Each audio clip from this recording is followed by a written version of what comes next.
ലോഗോയും signature ഫിലിമും എന്ന പോലെ ഓരോ A50യിലും വൈറലാവുന്ന ഒന്നാണ് അതിന്റെ ഫെസ്റ്റിവൽ ഓഫീസ്. ഇത്തവണത്തെ ഫെസ്റ്റിവൽ ഓഫീസും ഡിസൈൻ ചെയ്തിരിക്കുന്നത് കഴിഞ്ഞ 20 വർഷമായിട്ട് ഫെസ്റ്റിവൽ ഓഫീസുകൾ ഡിസൈൻ ചെയ്യുന്ന ഹൈലേഷ് ഡിസൈൻസ് ആണ്.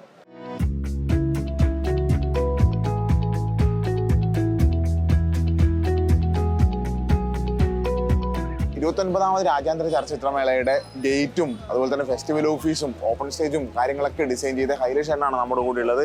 20ാമത്തെ തവണയാണ് IFFKയിൽ ഇങ്ങനൊരു ഡിസൈനിങ് പരിപാടിയായിട്ട് വരുന്നത്. എങ്ങനെയുണ്ട് എക്സ്പീരിയൻസ്? ഓരോ വർഷവും ഇത് നമുക്ക് IFFK അടുക്കുമ്പോൾ ഉണ്ടാകുന്ന ഒരു സന്തോഷം, നമ്മുടെ ഒരു വർക്ക് മറ്റുള്ള ജനങ്ങൾ കാണണം എന്നാഗ്രഹിക്കുന്ന ഒരു ഫീലാണ് ശരിക്കും. അത് ഓരോ വർഷവും വ്യത്യസ്തമായ ഡിസൈനാണ് കൊണ്ടുവരുന്നത്. കളർ ഓരോ വർഷവും ഓരോ ലോഗോ ഡിസൈൻ ചെയ്യുന്നുണ്ട്, അക്കാഡമി ചെയ്യുന്നുണ്ട്. കളർ വ്യത്യാസം അനുസരിച്ച് പിന്നെ ചില വർഷം തീം ഉണ്ടാവും, അപ്പം അതിനനുസരിച്ച് വ്യത്യാസം വരുത്താറുണ്ട്. അപ്പോൾ 20ഓളം ഫെസ്റ്റിവലിൽ പങ്കെടുക്കുമ്പോൾ ഏറ്റവും ഇഷ്ടപ്പെട്ട ഫെസ്റ്റിവൽ അങ്ങനെ ചോദിച്ചു കഴിഞ്ഞാൽ ഓരോന്നും ഡിഫറെൻ്റാണ്. അങ്ങനെ ഏറ്റവും കുറച്ചൊന്നും ഒരിക്കലും പറയാൻ പറ്റത്തില്ല ശരിക്കും.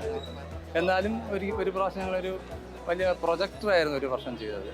അത് കുറച്ചുകൂടി ഭയങ്കര രസമാണ്. അതൊരു ടെക്നിക്കൽ ടൈപ്പ് ഉണ്ട്. ഒരു മൂവ് ചെയ്യുന്ന ആ വീലൊക്കെ മൂവ് ചെയ്യുന്നൊരു സംഭവം ചെയ്തിട്ടുണ്ടായിരുന്നു. കുറച്ചുകൂടിയൊക്കെ ആകർഷിക്കും.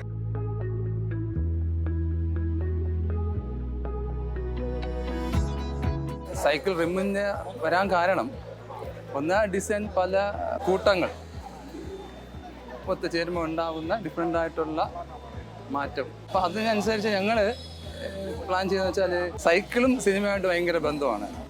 ഒരു തിയേറ്ററിൽ നിന്ന് മറ്റേ തിയേറ്ററിലോട്ട് സൈക്കിളിലാണ് പണ്ട് കാലങ്ങളിൽ ഈ സിനിമ കൊണ്ടുവന്നുകൊണ്ടിരുന്നത്. അതുകൊണ്ടാണ് ഒന്ന് കാരണം. പിന്നെ ലോകത്തെല്ലായിടത്തും സൈക്കിള് കുഞ്ഞു മുതൽ വലിയ പ്രായമുള്ള ആൾക്കാർ വരെ സൈക്കിൾ ഉപയോഗിക്കുന്നു.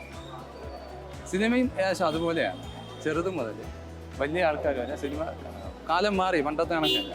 അപ്പോൾ എല്ലാവരും കുഞ്ഞുങ്ങൾ പോയി മേക്കിംഗ് വരെ ചെയ്യുന്ന അതുകൊണ്ടാണ് ഇങ്ങനത്തെ ഒരു സൈക്കിളിൻ്റെ ഒരു വീല് വെച്ചിട്ട് ഒരു സംഭവം പ്ലാൻ. ടെൻഡർ ഉണ്ട്, എല്ലാ വർഷം ടെൻഡർ വിളിച്ചിട്ടാണ്. ലോസ്റ്റ് വരികയും ചിലപ്പോൾ ചെറിയ വ്യത്യാസമാണ്. ഇപ്പോൾ ഡിസൈനും രണ്ടും നോക്കുമല്ലോ, ലോസ്റ്റ് മാത്രം നോക്കാറില്ല. ചിലത് വ്യത്യാസം ഉണ്ടാവും, ഡിസൈനും കൂടി നോക്കിയിട്ടാണ് അപ്രൂവ് തരുന്നത്. എല്ലാ വർഷവും വ്യത്യസ്തമായി ചെയ്യുന്നത് പലർക്കും ഒരു ഇൻട്രസ്റ്റിംഗ് ആണ്. എല്ലാ വർഷം എന്ന് പറയുന്നത് കഴിഞ്ഞ വർഷത്തേക്കാളും കൊള്ളാമെന്ന് പറയുന്നുണ്ട്. അപ്പം അത് നമുക്ക് കേൾക്കുമ്പോൾ ശരിക്കും ഒരു സന്തോഷമാണ്. കാരണം അതൊരു നമുക്കും വീണ്ടും വീണ്ടും ചെയ്യാൻ തോന്നുന്നത് ഇവരിങ്ങനെ ചോദിക്കുന്നത് തന്നെയാണ്. കൊള്ളാം എന്ന് പറയുന്ന ഒരു നല്ല അഭിപ്രായം കിട്ടുക എന്നുള്ളതാണ്. ഒരു സാമ്പത്തിക ലാഭം നോക്കി നമുക്ക് ഒരിക്കലും ഇതൊന്നും ചെയ്യാൻ പറ്റില്ല. ഇങ്ങനത്തെ വർക്കൊന്നും ചെയ്ത് തീർക്കാൻ പറ്റത്തില്ല.